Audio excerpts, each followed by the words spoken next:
जय हिंद दोस्तों। हम आपके सामने फिर से हाजिर हैं। जैसे कि आप सभी को पता है कि हाल में एक लेटर आया था है ना 24 तारीख को मध्य प्रदेश के समस्त कर्मचारियों के लिए। ठीक है, तो जो हमारा वीडियो है उसी से संबंधित है, उसी से डेडिकेटेड है। क्या आया था कि मध्य प्रदेश के समस्त कर्मचारियों को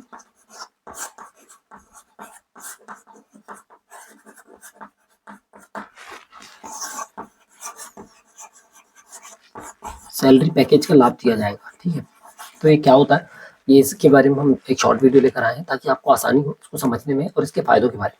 ठीक है, तो चलिए शुरू करते हैं हमारा वीडियो। सबसे पहले तो बता दें हम, ये पत्र जो है ये क्या था, ये पत्र आया था संस्थागत वित्त संचालनालय विभाग की तरफ से। किसकी तरफ से? संस्थागत वित्त संचालनालय, है ना, संचालनालय की तरफ से, उनकी तरफ से पत्र आया था। कब आया था? 23/4/2026 को। ठीक है, ये पत्र आया था। इसमें किस किस के लिए था ये पत्र? तो ये पत्र था सबसे पहले तो सभी विभागाध्यक्ष यानी सभी विभागों के लिए, सभी विभागाध्यक्ष। ठीक है, दूसरा ये पत्र था सभी राजस्व मंडलों के लिए, सभी राजस्व मंडल और सभी संभागायुक्त के लिए, कमिश्नरों के लिए। ठीक है, फिर सभी निगम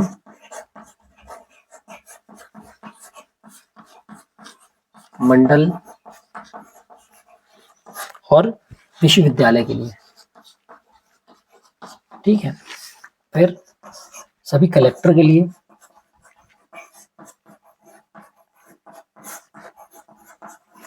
और फिर था बजट नियंत्रण अधिकारी के लिए, बजट नियंत्रण अधिकारी के लिए। ठीक है, ये इस तरीके का पत्र आया था सभी के लिए।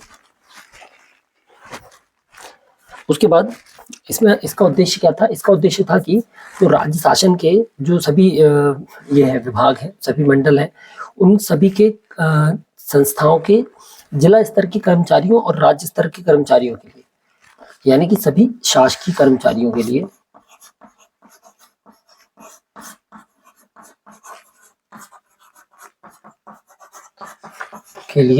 क्या था? बैंक में संचालित वेतन खाता पैकेज, बैंक में संचालित वेतन यानी सैलरी अकाउंट पैकेज, वेतन खाता पैकेज। ठीक है, इसके संबंध में था। इसमें जितने भी सरकारी कर्मचारियों हैं उनके लिए ये एक नया फाइनेंशियल मॉडल है। ठीक है, इसके तहत इसको लागू करने के लिए था ये सभी कर्मचारी बैंकों को भी ये गया है, शासन की तरफ से पत्र गया कि इसको शीघ्र से शीघ्र लागू किया जाना है ना। तो इसमें क्या है कि ये कोई नॉर्मल अकाउंट नहीं है, ये कोई नॉर्मल अकाउंट नहीं है, ये सेंट्रल गवर्नमेंट की तरह, जैसे सेंट्रल गवर्नमेंट के या फिर आपके पीएसयू के जो बैंक अकाउंट होते हैं उसी के तर्ज पर ये कौन से बैंक अकाउंट्स है? State accounts, state salary accounts. ठीक है, हम चर्चा करेंगे आगे चल के इसकी डिटेल में। तो ये बेसिक सी बात है, ये सभी के लिए सैलरी अकाउंट पैकेज को लागू करने के लिए शासन का पत्र था 23 तारीख का, और इन सभी के लिए ये लेटर गया था शासन की तरफ से। ठीक है, अब हम बढ़ते हैं इसके आगे के लिए। अगला इसमें क्या था? इसका संदर्भ था, अच्छा हाँ, इसका संदर्भ था, इस पत्र का संदर्भ बहुत इंपॉर्टेंट है। उस पत्र के संदर्भ में जो लिखा हुआ है वो लिखा है भारत सरकार के पत्र के बारे में, यानी कि जो गवर्नमेंट ऑफ इंडिया का लेटर है, जो गवर्नमेंट ऑफ इंडिया के टर्म्स एंड कंडीशंस हैं बैंकिंग को लेकर या सैलरी अकाउंट को लेकर, वही इसमें दिए गए हैं। ठीक है, यानी कि जो सेंट्रल गवर्नमेंट अभी तक लाभ दे रही थी बैंक के माध्यम से, वो स्टेट गवर्नमेंट भी देगी। इसके माध्यम से जो गवर्नमेंट है वो ये चाहती है कि जो सभी शासकीय कर्मचारी हैं उनके वेतन खातों को नॉर्मल सेविंग अकाउंट से काय में कन्वर्ट करना, स्पेशल सैलरी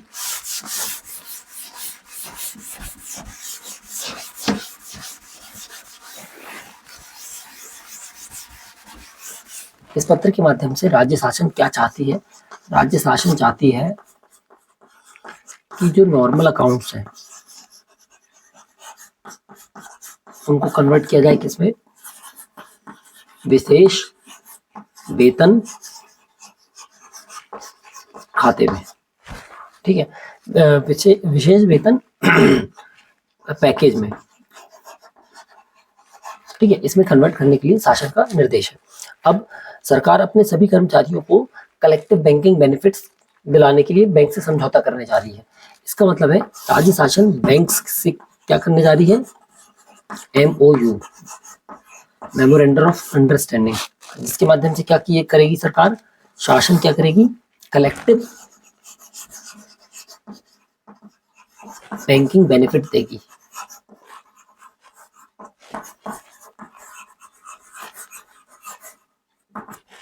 ठीक है, कलेक्टिव बैंकिंग क्या देगी? बेनिफिट देगी, ठीक है।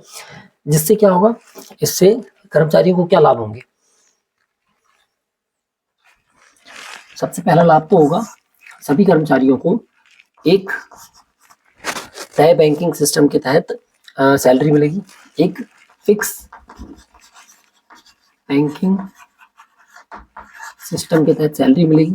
दूसरा लाभ क्या है?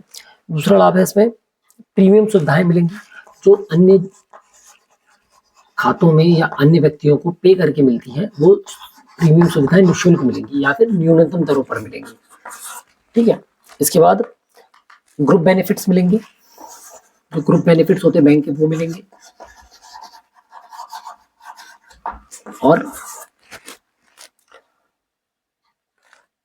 और बैंक और गवर्नमेंट के बीच में क्या हो जाएगा? एक इंस्टीट्यूशनल एग्रीमेंट हो जाएगा। तो आपका जो प्रोसेसिंग है, कार्य प्रणाली है बैंकों की, वो आपके तहत आसान हो जाएगी, ठीक है। अब हम समझते हैं स्पेशल सैलरी पैकेज क्या होता है।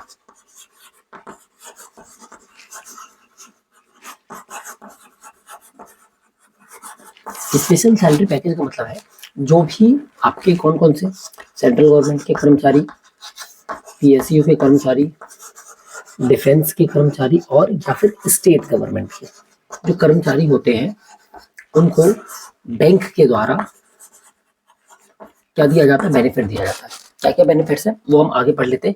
इस पैकेज के तहत दिया जाता है, ये सामान्य से अधिक सुविधाएं देता है बैंक, यदि आपका क्या है? स्पेशल सैलरी पैकेज है तो, ठीक है। सबसे पहला हम बात करते हैं वो है जीरो बैंक, यानी कि ऐसे अकाउंट्स, यदि आप किसी भी रेप्यूटेड बैंक में भी जाएंगे, किसी सेंट्रलाइज्ड बैंक में जब भी जाएंगे आप खाता खुलवाने के लिए, और आप यदि स्टेट गवर्नमेंट के एम्प्लॉय हैं, तो आप क्या करेंगे? वहां पर जीरो बैंक अकाउंट खोल सकते हैं। जीरो बैंक अकाउंट का मतलब होता है जीरो बैलेंस अकाउंट, ठीक है। जीरो बैलेंस यानी कि आपके में कोई मिनिमम अमाउंट रखने की जरूरत नहीं है। आपकी सैलरी आई 30,000 रुपये, आप पूरे 30,000 विड्रॉल कर लेंगे तो भी आपको कोई फाइन नहीं लगेगा। यदि आपके अकाउंट में क्या है? 0 रुपीज है तो आपको कोई फाइन नहीं लगता, ठीक है। तो ये सभी जो गवर्नमेंट एम्प्लॉयज उनको मालूम होगा कि ज्यादातर उनके ऐसे ही खाते हैं। दूसरा बेनिफिट क्या है इसमें? RTGS NEFT जो और चेकबुक होता है, RTGS NEFT है ना, IMPS चेकबुक और UPI, ठीक है। UPI इसमें क्या हो जाता है आपका? सबसे पहले तो मनी ट्रांसफर इजी और चीप हो जाता है, सब में लागू है लेकिन इसमें भी जल्दी हो जाता है। जैसे कि कुछ जगह पे कुछ अकाउंट्स में ये ट्रांसफर करना है आपको तो उसकी एक लिमिट है। कुछ जगह पे ट्रांसफर के लिए आपको 24 घंटे लगते हैं बेनिफिशियरी ऐड करने में, लेकिन यदि आपका इसके अंतर्गत अकाउंट है तो इसमें जो टाइम ड्यूरेशन है 24 की जगह 6 हो जाती है। इसमें जो लिमिट है वो 5 की जगह 10 हो जाती है, बेसिक लिमिट्स, ठीक है। तो ये फायदे आ जाते हैं इसमें। फिर कोई चार्ज नहीं लगता। उसके बाद चेकबुक्स जो है, चेकबुक्स ज़्यादा मिलती है। यदि आपका स्पेशल सैलरी पैकेज है तो आपको हो सकता है 10 की जगह 15 चेकबुक लीव्स मिल जाएंगी, ठीक है। फिर बाकी जो बेसिक सुविधाएं वो तो मिलेंगी ही मिलेंगी। फिर आते हैं हम अगले पे। अगला क्या है? तीसरा पॉइंट है इसका लोन, है ना। होम और एजुकेशन लोन जो होता है आपका, उस पे होम लोन। तीसरा पॉइंट क्या है? होम लोन, एजुकेशन लोन या व्हीकल लोन। आपका सैलरी अकाउंट है तो आपको मिनिमम डॉक्यूमेंट्स पे और कंपैरेटिवली जो अदर अकाउंट होल्डर्स होंगे उनके लिए जो रेट ऑफ इंटरेस्ट होगा वो आपको कम आएगा। ठीक है, इस पे आरओआई कम हो जाता है आपका, और मिनिमम डॉक्यूमेंट्स पे ये इजीली मिल जाता है। ठीक है, प्रोसेसिंग इनकी जल्दी हो जाती है। ठीक है, साथ में क्या होता है, कई बार प्रोसेसिंग फीस भी आपको वेव ऑफ हो जाती है यदि आपका सैलरी स्पेशल सैलरी पैकेज है तो। ईएमआई कम होती है क्योंकि आरओआई कम हो जाता है इसमें। ठीक है, अगला पॉइंट है लॉकर चार्जेस। लॉकर चार्जेस जैसे मैंने रिसेंटली पता किया था, तो यदि आपका स्पेशल सैलरी पैकेज एक सेंट्रल गवर्नमेंट के एम्प्लॉय है, उनका लॉकर चार्ज जो है वो लगभग 1/7 है। मतलब 7,000 यदि किसी का, तो वो केवल 1,000 पे कर रहे थे, है ना। ये मैंने खुद देखा है, वो सेंट्रल गवर्नमेंट की एम्प्लॉय है, शायद नेक्स्ट ईयर उनका रिटायरमेंट होगा, तो मैंने देखा लॉकर चार्ज जो होता है वो भी मिनिमम होता है और बल्कि फ्री होता है कई जगह तो। ठीक है, काफी छूट होती है इसमें। हाँ, और बैंक लॉकर में यदि प्रायोरिटीज लगी हुई है, मान लीजिए लॉकर एक ही है और 10 लोगों ने अप्लाई किया है, तो यदि आप इनमें से कोई है तो आपकी प्रायोरिटी ऊपर आ जाती है। ठीक है, मतलब 4 स्टेट गवर्नमेंट एम्प्लॉय है तो ठीक है, लेकिन यदि कोई प्राइवेट व्यक्ति अप्लाई कर रहा है और कोई स्पेशल सैलरी पैकेज वाला अप्लाई कर रहा है, तो जो स्टेट गवर्नमेंट का एम्प्लॉय है उसको प्रायोरिटी मिल जाएगी। ठीक है, फिर आता है सबसे इंपॉर्टेंट जो एक बहुत बड़ी चीज है जिसके लिए अपन लोग चर्चा भी कर रहे हैं, और हो सकता है हाल फिलहाल में वो अलग से भी हमको मिल जाएगा या बहुत सारे कर्मचारियों के पास है, वो होता है पर्सनल एक्सीडेंट इंश्योरेंस। ठीक है, 5वां पॉइंट है ये। इसमें लगभग 1.5 करोड़ का डेथ बेनिफिट है, यानी कि यदि किसी कारण से एक्सीडेंटल डेथ हो जाती है, 1.5 करोड़ का सैलरी पैकेज के कारण बेनिफिट मिलता है फैमिलीज को या नॉमिनीज को। ठीक है, और स्थायी विकलांगता आ जाती है तो भी इंश्योरेंस कवर मिलता है, यानी कि परमानेंट डिसेबिलिटी आ जाती है तो भी सेम बेनिफिट मिलेगा उस व्यक्ति को जिसका स्पेशल सैलरी पैकेज। ठीक है, छठवा आता है एयर एक्सीडेंट।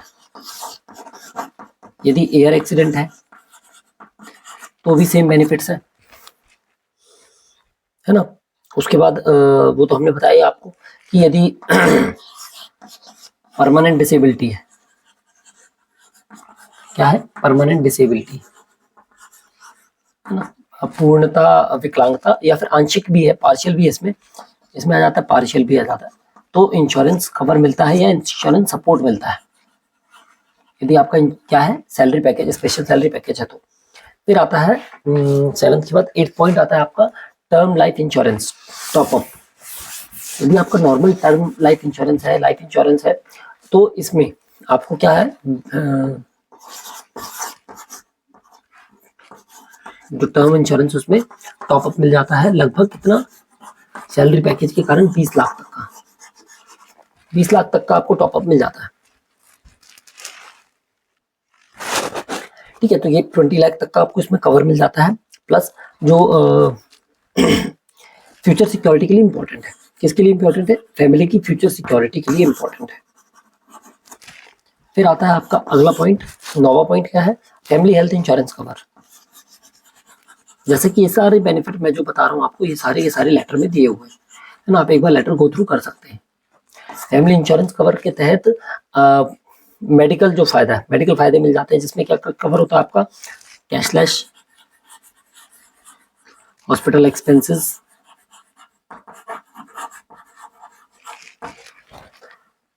और फैमिली प्रोटेक्शन। ठीक है, फैमिली प्रोटेक्शन ये कवर हो जाते हैं। फिर आ जाता है आपका एटीएम, यानी कि डेबिट के क्रेडिट बेनिफिट्स। यदि आपके पास एटीएम कार्ड है, चाहे वो डेबिट कार्ड हो चाहे क्रेडिट कार्ड हो, उसका बेनिफिट।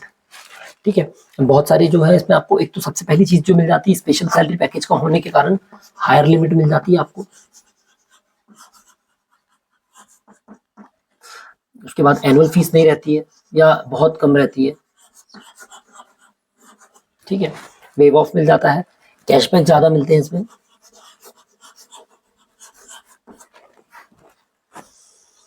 और बाकी वो तो सबको पता ही होगा इसमें कि रिवॉर्ड पॉइंट्स भी मिलते हैं, प्लस सबसे इंपॉर्टेंट चीज है इंश्योरेंस कवर मिलता है।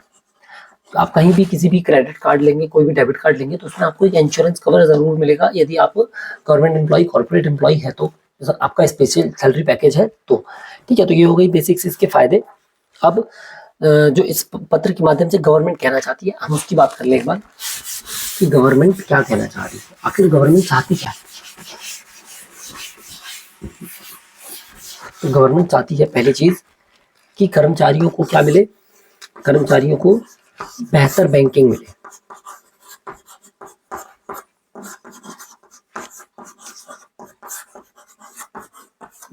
बेहतर बैंकिंग बेनिफिट्स मिले, ठीक है। ये सबसे इंपॉर्टेंट गवर्नमेंट चाहती है आपसे, मतलब कर्मचारियों के लिए, ताकि उनको प्रीमियम बैंकिंग मिले। बेहतर मतलब कि प्रीमियम बैंकिंग मिले उनको सैलरी पैकेज के अंतर्गत। दूसरा, सैलरी अकाउंट को ऑर्गेनाइज कर सके आसानी से, सैलरी अकाउंट को क्या कर सके, ऑर्गेनाइज कर सके।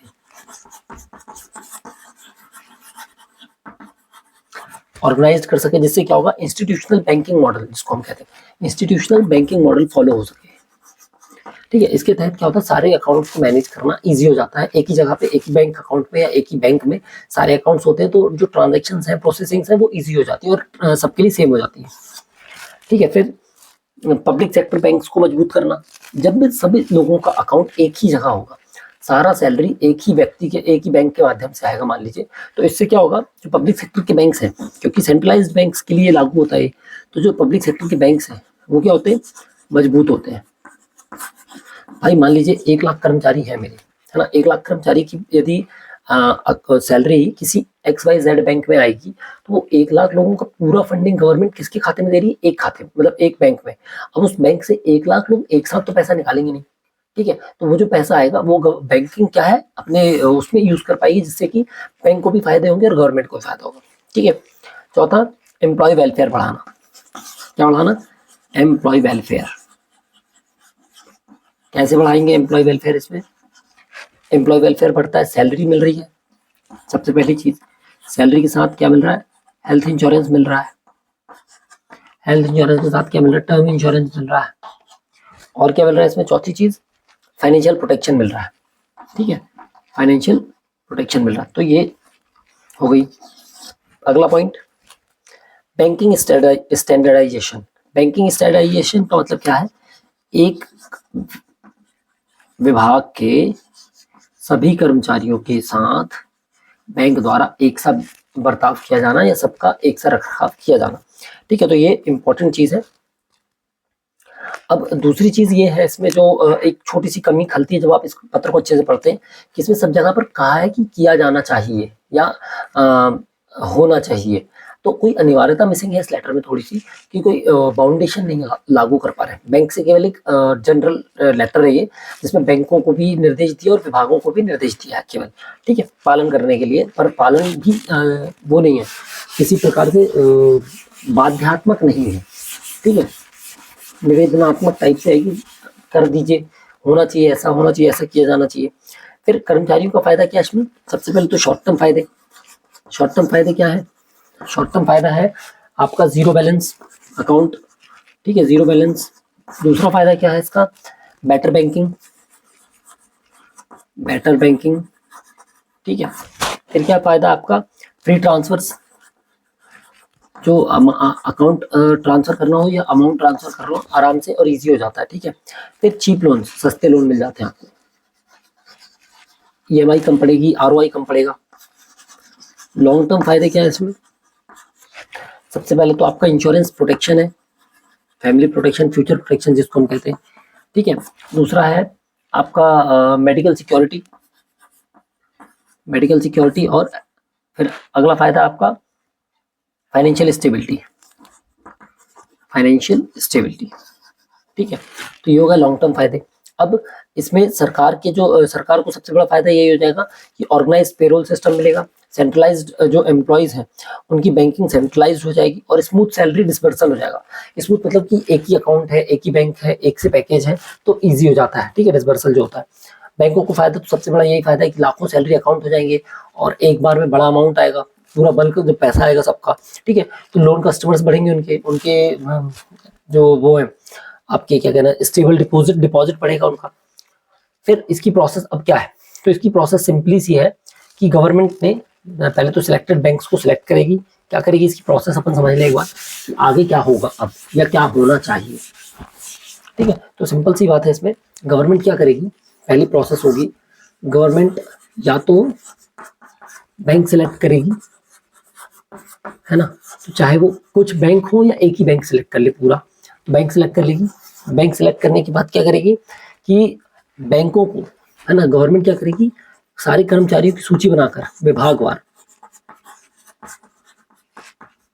बैंकों को फॉरवर्ड कर देगी। ठीक है, फिर इस सूची के हिसाब से जो लोग एग्जिस्ट करते हैं उसी बैंक में उनको तो ठीक है, जो नहीं करते तो उनको न्यू अकाउंट खुलवाएगी बैंक गवर्नमेंट के माध्यम से। ठीक है, सैलरी अकाउंट खुलवाएगी इसी पैकेज के अंतर्गत। फिर क्या होगा, जो यहाँ पर ये जो सूची मिली है बैंक द्वारा, इसकी एम्प्लॉय आईडी या फिर आई कार्ड्स या जो भी गवर्नमेंट आईडीज हैं उनको वेरीफाई करेगी। ठीक है, और गवर्नमेंट लेटर्स के माध्यम से, ऑथराइजेशन लेटर्स के माध्यम से फिर लास्ट में जो बेनिफिट्स हैं उनको इनिशिएट कर देगी। जो बेनिफिट्स हैं उनको क्या कर देगी, इनिशिएट। ठीक है, बस ये सिंपल सा फंडा है, यानी कि जो गवर्नमेंट है वो कर्मचारियों को सैलरी अकाउंट नहीं दे रही है, प्रीमियम फैमिली पैकेज देना चाहती है। इसके माध्यम से जो कर्मचारी है उनको बहुत सारी बेसिक सुविधाओं का लाभ मिल सकेगा और वो लोग सभी लोग जो छोटी छोटी चीज़ें हैं, छोटी छोटी समस्याएं हैं, उसको बैंकिंग के, इसकी बेहतर बैंकिंग के माध्यम से रिजॉल्व कर पाएंगे। तो आशा करते हैं ये लेटर आपको हम थोड़ा सा गो थ्रू कर पाए होंगे, थोड़ा समझा पाए होंगे, थोड़ा सा कहीं यदि फिर भी डाउट हो आपको इस जो स्पेशल सैलरी पैकेज अकाउंट के बारे में, तो आप हमको ज़रूर लिखिएगा, ज़रूर बताइएगा, हम कोशिश करेंगे उसको भी रिजॉल्व करने की। मिलते हैं फिर अगले वीडियो में, तब तक के लिए जय हिंद।